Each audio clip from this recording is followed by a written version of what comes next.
بسم اللہ الرحمن الرحیم۔ عزیزہ لمن، آج ہم 9واں سبق ابتدائی حصہ پڑھیں گے۔ سب سے پہلے اس کے الفاظ معنی دیکھتے ہیں۔ انکم ٹیکس وہ ٹیکس ہوتا ہے جو آمدن پر لگایا جاتا ہے، اس کو انکم ٹیکس کہتے ہیں۔ قاعدہ کا معنی قانون، ضابطہ اور اصول ہے، اور آزمودہ کا معنی آزمایا ہوا۔ اس کے بعد ہے منہا کرنا۔ منہا کا معنی ہوتا ہے تفریق کرنا، نفی کرنا، نکال دینا۔ اور اس کے بعد ہے ضرب خفیف یعنی ہلکی ضرب، اور ضرب شدید سخت قسم کی ضرب ہے۔ انحصار کا معنی دار و مدار ہے۔ اور آگے ہے تعزیرات پاکستان۔ پاکستان کے قانون کے مطابق مقرر کی جانے والی جو سزائیں ہیں، ان کو ہر جرم کے لیے جو سزا مقرر کی گئی ہے، ان کے مجموعے کو، اس مسودے اور کتابچے کو تعزیرات پاکستان کہتے ہیں۔ سلب کر لینا کا معنی چھین لینا، اور شائبہ کا معنی شک و شبہ،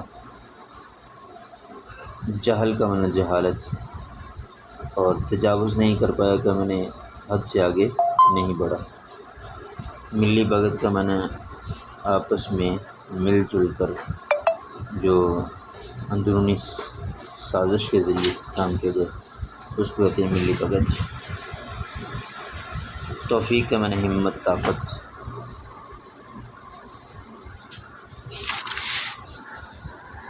اور منحنی کا معنی ٹیڑھا۔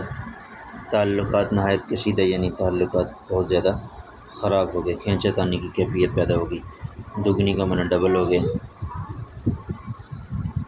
دگنی کا معنی ڈبل ہو گئی۔ اب یہاں پر ہم مشق میں سوالات دیکھتے ہیں۔ مصنف کے مطابق جمع کے قاعدے پر عمل کرنا آسان کیوں نہیں ہے؟ تو مصنف کے مطابق جمع کے قاعدے پر عمل کرنا آسان نہیں ہے، خصوصاً مہنگائی کے دنوں میں سب کچھ خرچ ہو جاتا ہے، کچھ جمع نہیں ہو پاتا۔ یہ پہلے سوال کا جواب ہے۔ دوسرا سوال ہے تقسیم کرنے کا طریقہ کب آسان ہوتا ہے؟ اس کا جواب یہ ہے کہ تقسیم کا طریقہ کچھ مشکل نہیں ہے۔ حقوق اپنے پاس رکھیے، فرائض دوسروں میں بانٹ دیجیے، روپیہ پیسہ اپنے کیسے میں ڈالیے، قناعت کی تلقین دوسروں کو کیجیے۔ تو یہ ہے۔ تیسرا سوال ہے مصنف کی طالب علمی کے زمانے میں الجبرے کا خاص مصرف کیا تھا؟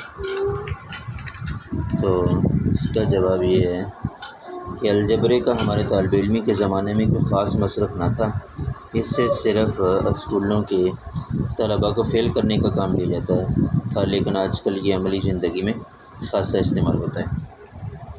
تو اس سے اگلا سوال ہے مستطیل کے 4 کی بجائے 5 یا 6 ضلع کر دینے سے مصنف کیا مراد لیتے ہیں؟ اس کے 4 سے 5 یا 6 ضلع کر دیں، ایک آدھ فالتو رہے تو اچھا ہے۔ ان کے کہنے کا مقصد یہ ہے کہ فالتو چیز جو ہوتی ہے وہ کسی نہ کسی مشکل میں انسان کے کام آتی ہے، اس لیے ایک آدھ ضلع فالتو رہنا چاہیے۔ آگے مصنف کے نزدیک خط کی کتنی قسمیں ہیں اور وہ کون کون سی ہیں؟ اس کا جواب یہ ہے کہ مصنف کے مطابق خط کی کئی قسمیں ہیں، ان میں خط مستقیم، ایک خط منحنی، خط تقدیر، خط بے رنگ، اور خط شکستہ، خط استوا اور متوازی خطوط، یہ ہیں اس کی اقسام۔ آگے مصنف نے دائرے کے گول ہونے کی کیا وجہ لکھی ہے؟ اس کا جواب یہ ہے کہ جیومیٹری میں اس کی کوئی خاص وجہ نہیں لکھی گئی، جو کسی پرانے زمانے میں کسی نے فیصلہ کر دیا، اب تک وہی فیصلہ چلا آ رہا ہے۔ یہ آپ نے لکھنا ہے، یاد کرنا ہے، پرسنل میں لکھ کے بھیجنا ہے۔